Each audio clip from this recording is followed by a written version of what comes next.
जनता के भरोसे का सेतु बने भाजपा कार्यकर्ता। इस खबर को दैनिक जागरण ने प्रमुखता से लेते हुए अपने अखबार के फ्रंट पेज पर छापा है। प्रधानमंत्री नरेंद्र मोदी ने रविवार को भाजपा कार्यकर्ताओं से पार्टी और सामान्य जन के बीच भरोसे का सेतु बनने का आह्वान किया है। सेवा, संकल्प और समर्पण की भावना से कार्यकर्ताओं के परिश्रमी की बदौलत चुनावों में भाजपा को मिल रहे जनता के समर्थन का हवाला देते हुए प्रधानमंत्री ने 5 राज्यों में आगामी विधानसभा चुनाव में पार्टी की जीत का भरोसा जताया है। वहीं भाजपा के वरिष्ठ नेता और श्रम व पर्यावरण मंत्री भूपेंद्र यादव ने कहा कि प्रधानमंत्री मोदी ने भाजपा की राष्ट्रीय कार्यकारिणी की बैठक के समापन सत्र को संबोधित किया। उनके अनुसार प्रधानमंत्री ने कहा कि भाजपा किसी परिवार से इर्द-गिर्द समेटी हुई पार्टी नहीं है, बल्कि सेवा, संकल्प और समर्पण के साथ जनता की सेवा करने वाले कार्यकर्ताओं की पार्टी है। उन्होंने बताया कि इस सिलसिले में उन्होंने कोरोना संकट के दौरान भाजपा कार्यकर्ताओं द्वारा जनता के बीच किए गए कामों का हवाला दिया।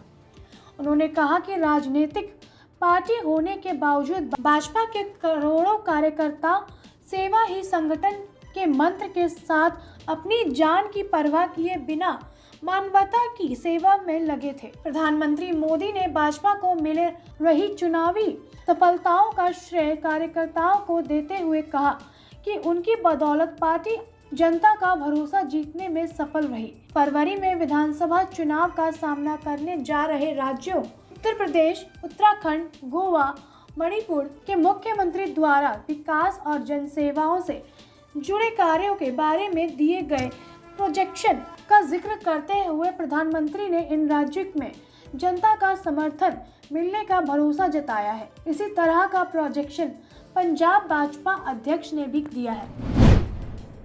चलन में बढ़ी नोटों की संख्या 2016 के मुकाबले 1.5 गुना ज्यादा। इस खबर को जनसत्ता ने प्रमुखता से लेते हुए अपने अखबार में छापा है।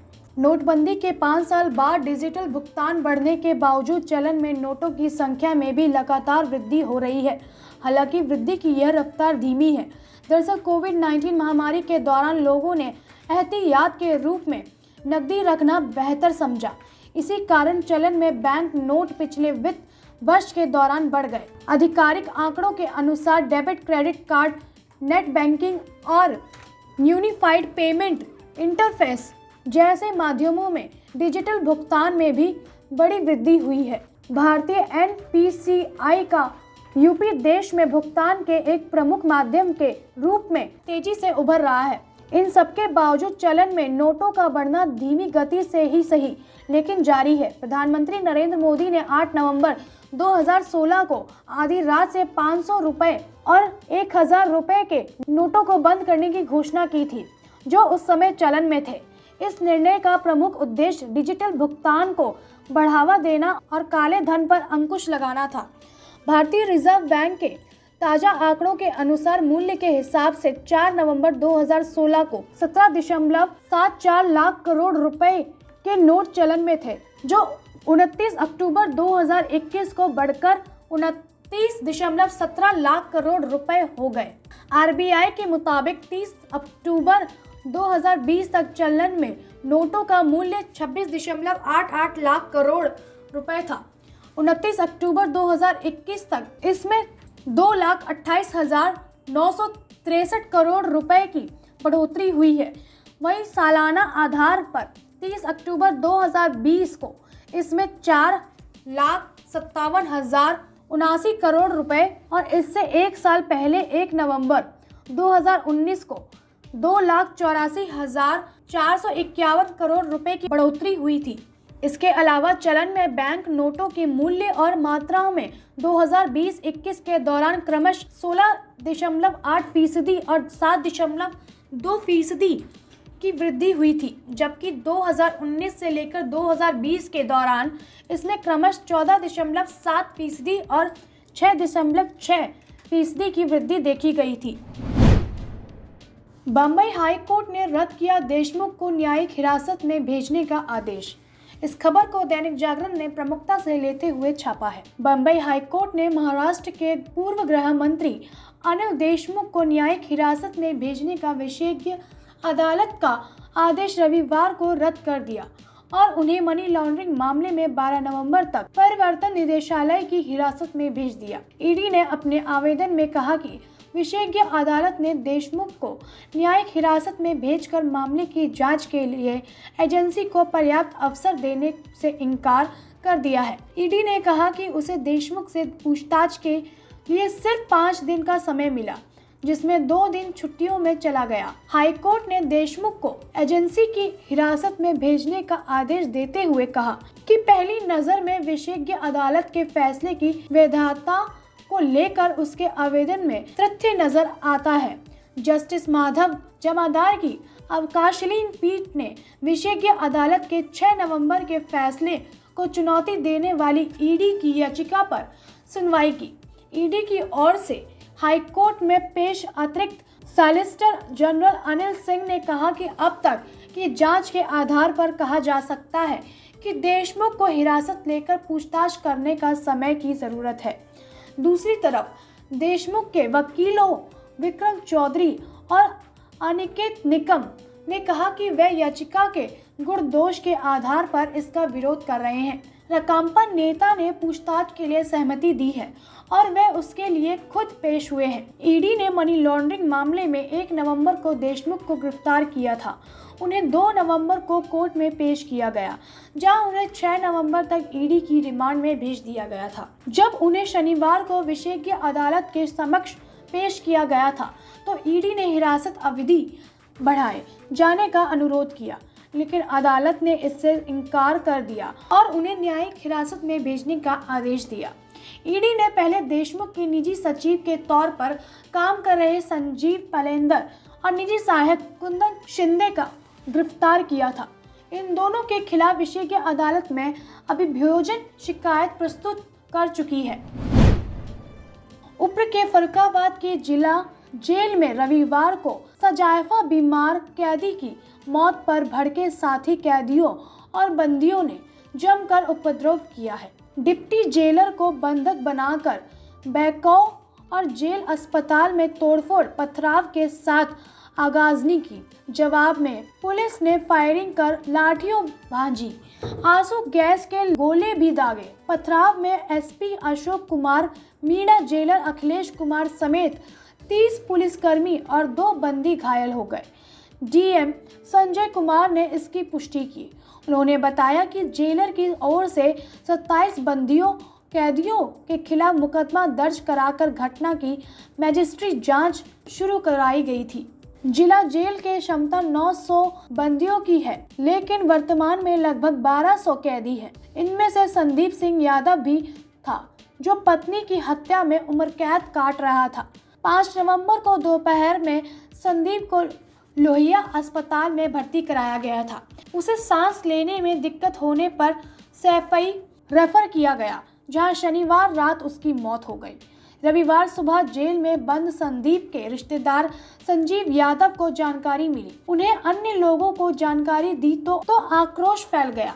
सूत्रों के मुताबिक पुलिस ने स्थिति को नियंत्रण में करने के लिए फायरिंग की और आंसू गैस के गोले दागे। काफी देर तक जेल के अंदर से गोलियां चलने की आवाजें आती रहीं। करीब 10:15 पर जेल के अंदर घायल हुए थाना सिपाही जितेंद्र कुमार और राजेपुर थाना क्षेत्र के लहरपुर निवासी बंदी शिवम को बाहर निकाला गया। शिवम के पेट में गंभीर घाव होने से उसे लोहिया अस्पताल भेजा गया। उसने आरोप लगाया कि वह गेट बंद कर रहा था, तभी डिप्टी जेलर ने उससे गोली मारी। सैफई में इलाज के दौरान शाम को उसने दम तोड़ दिया। डीएम ने कहा कि जांच समिति की रिपोर्ट पर आगे की कार्रवाई की जाएगी। शाम को डीआईजी जेल वीपी त्रिपाठी भी पहुंचे। प्रधानमंत्री 25 नवंबर को करेंगे नोएडा इंटरनेशनल एयरपोर्ट का शिलान्यास। इस खबर को दैनिक जागरण ने प्रमुखता से लेते हुए छापा है। देश के सबसे बड़े एयरपोर्ट नोएडा इंटरनेशनल एयरपोर्ट का शिलान्यास 25 नवंबर को होगा। प्रधानमंत्री नरेंद्र मोदी व उत्तर प्रदेश के मुख्यमंत्री योगी आदित्यनाथ शिलान्यास करेंगे। समारोह स्थल पर प्रधानमंत्री जनसभा को भी संबोधित करेंगे।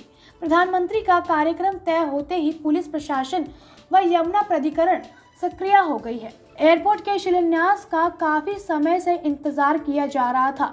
कई बार तारीख तय होने के अटकलें लगे, लेकिन हर बार निर्धार साबित हुई। अब प्रधानमंत्री कार्यालय से शिलान्यास के लिए 25 नवंबर की तारीख तय कर दी गई है। कार्यक्रम में कई केंद्र व प्रदेश सरकार के मंत्री के साथ अन्य लोग भी शामिल होंगे। विकासकर्ता कंपनी ज्यूरिख एयरपोर्ट इंटरनेशनल को समझौते के तहत 29 सितंबर 2024 तक एयरपोर्ट का कार्य लिए कंपनी को 40 साल के लिए लाइसेंस दिया गया है। 1 अक्टूबर 2021 से यह समय शुरू हो चुका है। यात्री सेवाओं की शुरुआत से सालाना 1 करोड़ 20 लाख लोग नोएडा एयरपोर्ट से यात्रा करेंगे। प्रदेश सरकार को संचालन शुरू होने के 7वें वर्ष से एयरपोर्ट से राजस्व मिलना शुरू होगा। इसमें प्रदेश सरकार के साथ नोएडा, ग्रेटर नोएडा व यमुना प्राधिकरण को भी हिस्सेदारी होगी। 7 साल में 17 गुना बढ़ी भारत की सौर ऊर्जा क्षमता। इस खबर को दैनिक जागरण ने प्रमुखता से लेते हुए अपनी अखबार में छापा है।